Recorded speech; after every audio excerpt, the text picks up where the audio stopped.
আজকে মায়ের তৈরি কাঠের উনুনে আমি রান্না করে নিয়েছিলাম মাছের ঝোল, সজনে ডাঁটা দিয়ে, সর্ষে দিয়ে পাতলা করে। প্রথমে মাছটাকে ভেজে নিয়েছি নুন হলুদ দিয়ে কড়া করে। তারপরে ওই তেলের মধ্যেই কড়াইয়ের মধ্যে দিয়ে দিয়েছি জিরে আর তেজপাতা ফোড়ন দিয়ে আলুটাকে আর সজনে ডাঁটাটাকে ভালো করে ভেজে নিয়েছি। সজনে ডাঁটাটাকে এদিক ওদিক নেড়ে ভালো করে ভেজে নিয়েছি, আলুটাও সাথে। আর দিয়ে দিয়েছি একটু নুন, একটু পরিমাণ মতো হলুদ। তারপরে ভাজা হয়ে গেলে দিয়ে দিয়েছিলাম পরিমাণ থেকে একটু বেশি জল, কারণ ওটা সিদ্ধ হবে তো।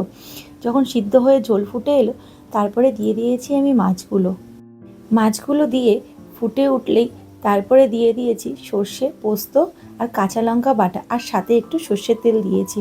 খেতে কিন্তু খুব ভালো লাগে। আর আমি এটা গাঢ় গাঢ় করিনি, একটু পাতলাই করেছি যাতে খেতে ভালো লাগে।